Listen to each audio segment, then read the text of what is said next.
This is Diestefano Loma reporting for the Latino News Network here in Chicago. LNN is dedicated to best serving Hispanics and Latinos in Illinois with news and information websites also in Connecticut, Massachusetts, Rhode Island, and New Hampshire as well. I am joined today by Mike Powell, former Oak Park River Forest wrestling coach and now executive director of Beat the Streets Wrestling Club, a nonprofit organization. BTS's mission is to really empower youth through wrestling and create life champions. Mike, thank you so much for taking the time to be here today. How are you? I'm good, Diestefano. And if I could correct you, our name is Beat the Streets Chicago. So there are 11 Beat the Streets organizations. We want to distinguish ourselves. We're unique amongst them. Yes, my apologies. Beat the Streets Chicago. No worries. No worries.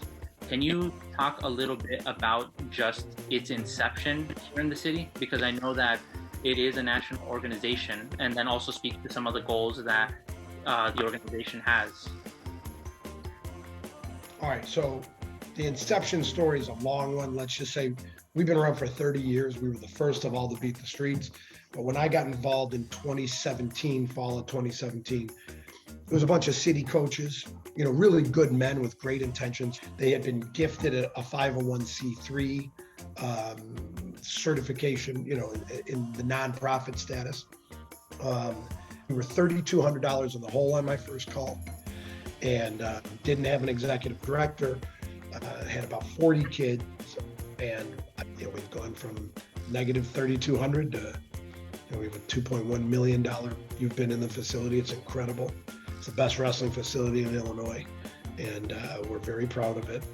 And we're the first facility of our kind that I know of in all of the United States, probably in the whole Western Hemisphere, right? So we combine world-class facility. That's as nice as the Olympic Training Center with world-class coaching. We hired Mike Dixon, who was a very successful 20-year Division I coach, made his bones taking at-risk recruits and building them as men into college graduates, MBAs, including one of my kids who he worked magic with from Oak Park.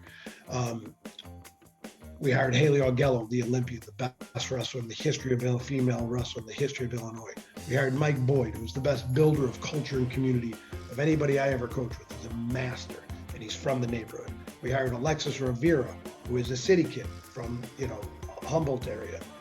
Was a state champ at Weber High School before they closed Weber in his third year of wrestling. He's just a tough street kid. These guys were kind of city-built coaches, and they've become master mentors and coaches now. In terms of the demographic of the students that end up coming, do you see that the ones that end up sticking around are primarily underrepresented low-income students? Oh yeah, over 85%. We're up near almost near 90%. We scholarship most of our kids, and so you can get world-class tutoring, world-class mentoring, world-class coaching, world-class programming at a world-class facility for free. And it's financially accessible, which is something very important, because as you know, even there's all this talk about the rich getting richer, the poor getting poorer. It's exacerbated. It's 10 times that in athletics, particularly in youth athletics. Unless you are an elite AAU basketball player in the city of Chicago, or maybe one baseball club or one or two soccer clubs, there's almost nothing that's high quality for kids who are from the lowest income zip codes. Our brown and black kids in the city are getting left behind, and they're the ones who need it the most. You know what I mean? A lot of these kids don't come from nuclear families, and so that was really important to us, is that we have that available. And so the facility provides an opportunity for these kids to have a place where they come. It's beautiful. The expectations are through the roof. And they're craving this stuff. That you probably met a girl named America who was walking around. She broke her collarbone the other day, but I called her, and I had a conversation with her. She's in 8th grade now. We're trying to help her decide where she's going to go to school. She's got great options. She's a stud. And, she'll be a college wrestler someday. But America said, Coach, she had been away from the facility. She said, I can't wait to get back to the facility. Can I come even if I don't wrestle? I said, America, this is your home. Of course you can come. You can be here anytime you're not in school.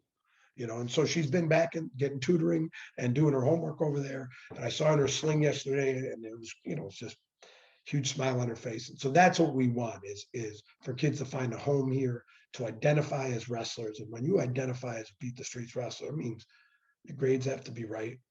You're not hanging around gangbangers. You know what I mean? You're hanging around the right people. You're doing the right things on the weekend. You're eating right. You're sleeping right.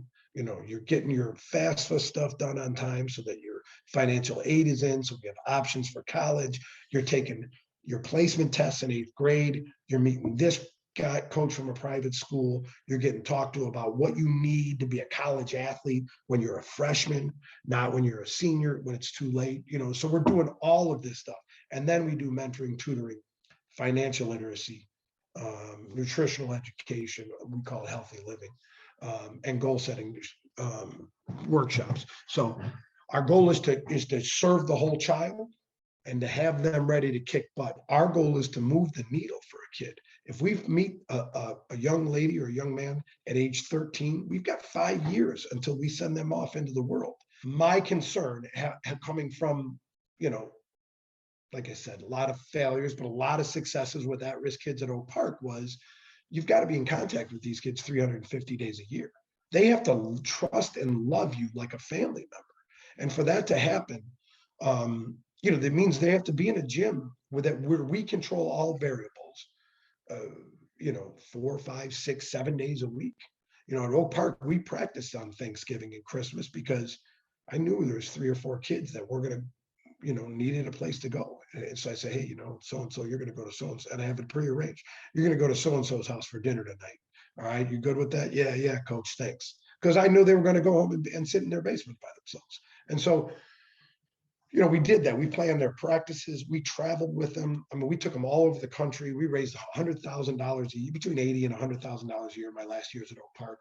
And we did everything together. We were a family. They were at my house. They were at Coach Collins. So when you have that kind of relationship with a kid, you can push them to their limits. And when they fall and you pick them up and you crack them on the head and then you give them a hug and tell them you love them and say, get back in there and do it again. I'm not going to let you backtrack. So you can't do that to a kid. You can't really coach a kid hard the way you need to if you're going to move the needle for an at-risk kid in a very short period of time, unless they love you. Unless they trust and love you. All of these kids from different communities coming to your one facility.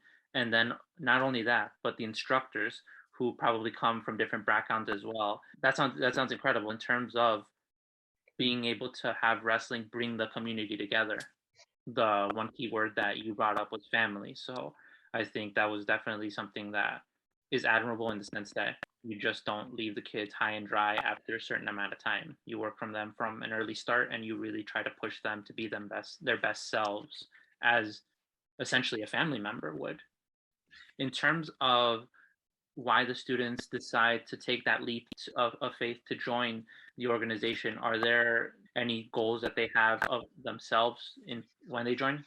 What we're finding from the kids is our Monica, America, Rafael Soto, these kids that are you'll meet at the facility if you're there. You probably met Soto the other day. He's our captain. He got benched because he hit one of his grades dropped. So Boyd put him on study hall, So that's our best wrestler. That's our man, starts practice, he runs the warm-up.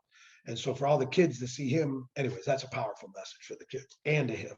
We don't play that stuff, So they are extremely driven, tough, hardworking kids. And Soto never had good grades. Monica never had good grades before, but they're looking for something. You know what I mean? They want to attach themselves to something. They want to be great. And so now, okay, maybe they didn't learn how to be great in the past 12 years before we found them or whatever it was. But now they're learning how to be great and they have the will and the desire and the commitment to do that. And so it's a self-selecting process. Some kids, frankly, just aren't willing to put the work in. But if you're willing to show up and put the work in, it'll happen for you. I mean, it's pretty much a fail-proof system if you're all in. Yeah, of course. And just to speak because I know that you spoke about a partnership with CPS, why do you think that wrestling programs haven't really grown as much in popularity in with organizations like Beat the Street Chicago, or with the amount of programs there are in CPS? Well, I think it is. I think all that's changing. And again, the rich are getting richer, the poor are getting poor, right? So urban areas, particularly low income urban areas, are seeing less and less resources for athletics. All the wrestling programs have lost their wrestling rooms, their stipends have been cut. It's just, it's just not high quality done right. So what's the answer? I don't know in terms of a municipality or in terms of a Chicago public school admin or political bent, but I know that a motivated group of nonprofit people can make a major difference, and that's what we're doing. I mean, so our goal is to not have 2,000 kids. Our goal is to have 10,000 kids, and our goal is to grow from 11 cities. I'm on the national board. We just hired a dynamite new executive director, and our goal is 28 cities by 2028. So we're going to spread the wealth. We're going to continue to grow athletics. We're going to do it very intentionally. We're going to make sure quality control matters, number one, and do it without losing our culture and our community. But I think wrestling is actually on the uptick. The other part of that is girls wrestling is the fastest growing sport in America. So Chicago Public Schools is going to have to get on board sooner or later. I think the reverse of the death of wrestling is happening, and we're going to make sure it happens. So that's why we're here. And then just my final question was, after, like you said, the students follow their particular paths, how is the relationship after they quote unquote complete the program once they're 18? Do you all still have that contact with them? Do they come back and coach? Just how's that relationship like after the fact? So we have not formally tracked our kids like 4 or 5 years out because we're still relatively new. We do know that our kids that are in our most dedicated team are we call the Windy City Stars traveling team. You got to work out, that's kind of our impact level guys. They overlap, probably 80 or 90% overlap. We have 100% high school graduation rate, 100% college placement rate with those kids. So that's a good thing. We will, in the coming years, track the kids that leave the facility who are in our impact group and track them through college. And we'll have numbers about 4 years from now for you. But we know that 100% of our kids in that impact group are graduating in good standing, are being accepted into 2 and or 4-year schools, and are going to those schools. So now whether they finish or not, there's only so much we can support. But we have a scholarship, we have an endowment for specifically for this. Is we have 5 interns and another 3 associate interns that will come in and work with us from May through August this year. Those are mostly ex-Beat the Streets wrestlers, mostly education majors, with the idea that they will come back to the city, they will coach and teach and give back. And so, that's one way we're keeping track of them. The other one is we are the epicenter of Chicago wrestling, so that the college kids come back and wrestle with us. So our guys that go on to wrestle in college, when they come back from Christmas break, they come to practice with us. Over summer, they come to practice with us. They might come work for us in the summer. So we do keep contact with the kids. I don't have, qualitative metrics for you. Yeah, but our relationships don't stop at 18. And I think that really serves as a testament to, again, what, like you said in the beginning, this is a family. This is something that really tries to bring the community together. And like you said, it's one of the only ones doing its thing in terms of wrestling here in the city of Chicago. And I think it needs more of programs like this one. But again, I appreciate you saying it makes me feel good. No, yeah, of course. Mike, it's been a real pleasure getting to know you, getting to know Beat the Streets Chicago. And for those of you that want to learn more, you can visit btschicago.org. Thank you again, Mike. Have a nice day. Thank you. I appreciate it.